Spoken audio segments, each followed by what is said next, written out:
కనీస మౌలిక వసతులు కల్పించాలి అని కోరుతూ తెలంగాణలో 20,000 మంది ప్రభుత్వ పాఠశాలల విద్యార్థులు హైకోర్టుకు లేఖలు రాశారు.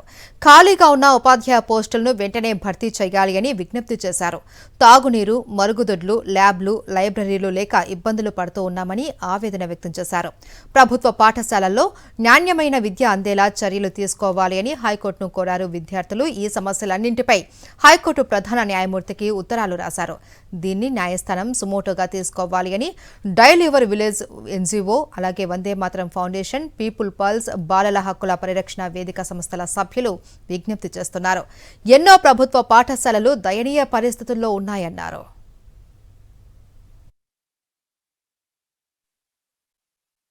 ఎంత చేసినా అంటే ప్రభుత్వ పరంగా ఏదైతే ఫండమెంటల్గా రావాల్సిన ఏదైతే విద్యా హక్కు చట్టం కింద ఫ్రీ ఎడ్యుకేషన్ రావాలో అది మాత్రం రావట్లేదు. కనుక దాని గురించి ప్రయత్నం చేయాలనే ఈరోజు ఈ 20,000 పోస్ట్ కార్డ్స్ క్యాంపెయిన్ తీసుకోవడం జరిగింది. ఇది గత 2 నెలల నుంచి స్కూళ్ళల్లో ప్లానింగు, డిస్ట్రిబ్యూట్ చేయడము, రాయించడము అదంతా కంటిన్యూస్గా జరిగి ఆగస్టు 1 నుంచి ఆగస్టు 15 వరకు 2 వీక్స్లో ఒకటేసారి ఊళ్ళలో వాళ్ళు పోస్ట్ చేయడము, అవన్నీ ఒకేసారి ఇక్కడ హైకోర్టు చీఫ్ జస్టిస్ వాళ్ళ ఆఫీస్కు చేరుకోవాలి మూకుమ్మడిగా. దాంతో ఒక ఇంపాక్ట్ తీసుకురావాలి.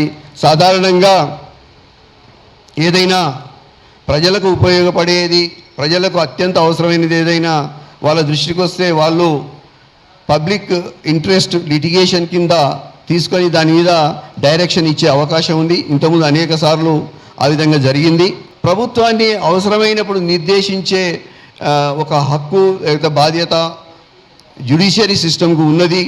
ఇంకోటి విద్యా హక్కు చట్టం కింద కూడా మనం అడిగే హక్కు ఉన్నది. కాబట్టి దీన్ని ఒక విజ్ఞాపనలాగా డైరెక్ట్గా స్టూడెంట్ వాళ్ళ స్వహస్తాలతో వాళ్ళ స్కూల్లో ఉన్న సమస్యలను రాసి కింద వాళ్ళ పేరు, వాళ్ళ క్లాసు, వాళ్ళ ఊరు, వాళ్ళ స్కూల్ పేరు రాసి ఈ పోస్ట్ కార్డ్స్ అంటే క్లియర్ ఎవిడెన్స్తో అంటే తీసి చూస్తే మళ్ళీ మనం ట్రాక్ చేయొచ్చు. అరే ఫలానా ఊర్లో ఫలానా స్టూడెంట్ రాశాడు, వెళ్ళి చూస్తే ఆ సమస్యలు ఆ స్కూల్లో ఆ విధంగా ఉండి ఉంటాయి.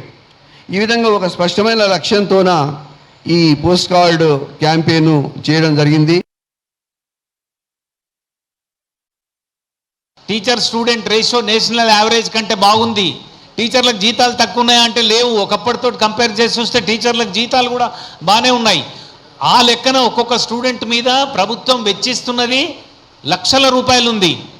కానీ ఈ విద్యా ప్రమాణాలు ఇందాక వందే మాతరం తరఫున మాట్లాడిన మాధవరెడ్డి గారు చెప్పినట్టు ప్రతి సంవత్సరం అసర్ రిపోర్ట్లో 8వ తరగతి విద్యార్థి 4వ తరగతి లెక్కలు చేయలేకపోతున్నాడు. 9వ తరగతి విద్యార్థి 5వ తరగతి తెలుగు పుస్తకం చదవలేకపోతున్నాడు. పేరాలు ఈ పరిస్థితి ఉంది అంటే పాపం మనం ఎవరిని తప్పు పట్టాలి?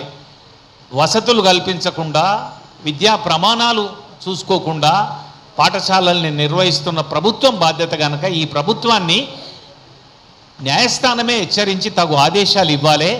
ఈ ఉత్తరాలని పబ్లిక్ ఇంట్రెస్ట్ లిటిగేషన్ కింద పిఐఎల్ కింద కన్సిడర్ చేసి వెంటనే విచారణకు చేపట్టి తగు ఆదేశాలు ఇవ్వాలి అనేది మేము ఈ 4 సంస్థలు ఇవాళ కోరుతా ఉన్నాం మీ ద్వారా.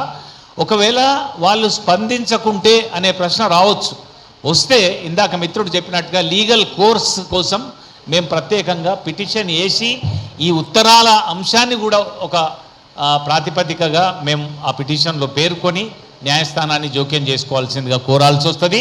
కోరడానికంటే ముందే విద్యార్థుల వినతిని పరిగణలోకి తీసుకొని న్యాయస్థానం దీన్ని పబ్లిక్ ఇంట్రెస్ట్ లిటిగేషన్ కింద తీసుకొని తగు ఆదేశాలు రాష్ట్ర ప్రభుత్వానికి ఇవ్వాలి.